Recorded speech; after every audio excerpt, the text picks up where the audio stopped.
else we've done. It's the interacting with each other. See, if I give you some secrets of what we've been doing, the reason you hug when we first start or you held hands last time is because it instantly connects the group. The second you touch each other, there is a connection that's formed that's unbreakable. Well, it's hard to break anyway. You can break it, but it's hard. And that's... And no more of that. Anyway, so the first thing is that you just got to connect. And then every time you turn to each other and you do an exercise, it's using your energy to embed the message inside you. So when you're presenting to your team and you're talking about a new system you're introducing or asking people, are they sticking to the system? And they're going, but blah, blah, blah, blah, blah, blah, blah, blah, blah, you know, it's so hard, you know, I'm so tired, and nobody wants to buy, it's so expensive. As they do all this negative stuff, stop it quickly. And this is the way you do it. This is a really important piece, guys. So I hope I can teach you. It's a big piece, but I'm trying to jam it into a little session. If you know what people are going to say, then say it before they say it. If you know what people are going to say in terms of objections, say it before they say it. Let me give you an example. Okay, so I'm going to get you to turn to the person next to you in a second, and I want you to look deeply into their eyes. I don't want just sort of casual eye contact. I want you to look deeply into their eyes, and you're going to say to them, today, I'm going to put the sparkle back into your eyes. Now, don't do it. I'm just saying. Do you know when I do this with a bunch of 3,000 men, do you want to know what it sounds like? It's like, oh, this groan goes over the room. Now, I know immediately what most people are thinking. When I say to them, look into this person's eyes, and you're going to say, today, I'm going to put the sparkle back into your eyes. You know the people are thinking, I'm not going to look into his eyes and tell him that. What does she think I am, mad? And so I'll stand there and I'll go, I know. You don't think you're going to be able to look into this person's eyes and say, today I'm going to put them... And I said, what is it with people? Like, all you're going to do is look into their eyes and say a few words. I didn't ask you to stab them. I didn't ask you to, commit yourself for the rest of your life to these people. I just asked you to look into their eyes and say, today, with a smile, I'm going to put the sparkle back into your... So you see what I did? I picked a couple of things that they would be thinking as the objection to doing this exercise, and then I make a joke of it.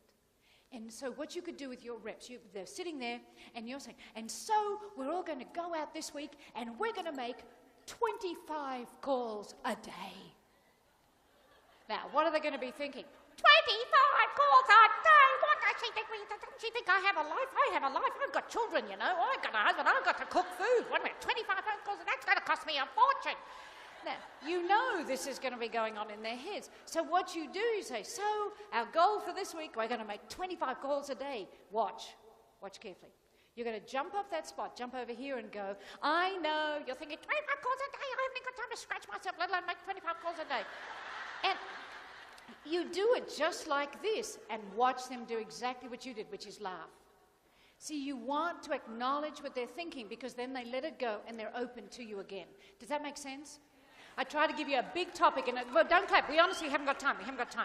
Now, here's the other thing, because we're running short now. This is how people communicate.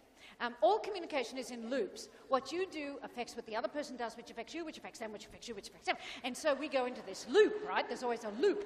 And whenever we're in communication with someone else, don't we always say, I wish they'd change. I wish you'd put the toilet seat paper the other way, the toilet paper the other way. I wish you wouldn't squeeze the toothpaste tube in the middle. These crises in life that can make or break a marriage. And so we spend our lives wishing the other person would change. Now, how likely is it that this person is going to change? Zero. Just because you want them to change, they are not going to change. The only way they're going to change is what? If you change. Look at it. If you change. Yeah, yes. But we all know this, but we don't do anything about it. We still go, yeah, but I'd rather he changed. Well, of course we would. But, unfortunately, we're the ones that have to change. And it's a bit like this. Like, imagine you got a boxer dog. Boxer dogs are the ones that slobber a lot, aren't they? So you got this really slobbery dog, and you come home from work one night, and you're exhausted, and the dog comes out, wah, wah, all over, you know, and it's just not the day that you want the dog to slobber on you. And so you go and the slobber, and you look at the dog, and you go, oh, I wish you were a cat. You know, it's a dog. It's never going to be a cat.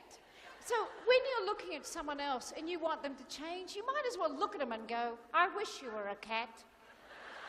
Because it has about as much chance of getting them to change as you wanting them to change.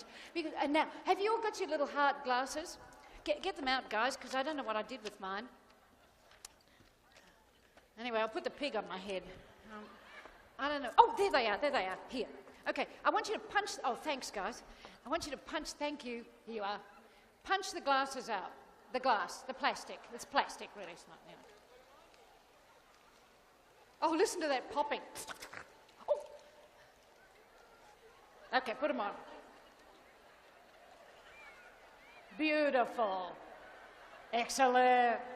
I hope we're getting lots of photographs of this. Okay. Now, these are the symbol. Have you ever read a book called The Little Prince? The Little Prince? If you haven't read a book called The Little Prince, it's a wonderful little book. And in it, this little prince is learning secrets of the universe from a master.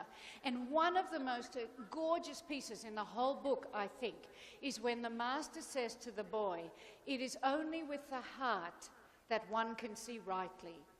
What is essential is invisible to the eye. So it is only with the heart that one can see rightly. What is essential is invisible to the eye.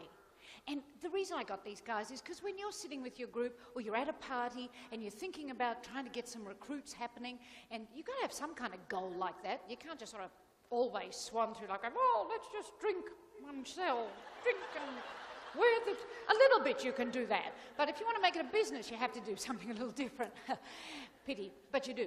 And so that's just life. Build a bridge, get over it.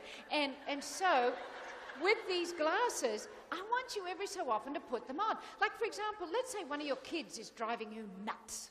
You know how they do that. You know, and some children have a special ability to do that with you.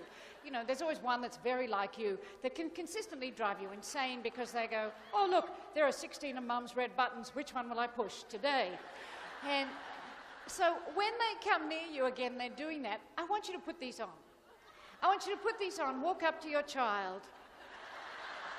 And that should embarrass them so much that they will go away and leave you alone. But that's only in front of their friends.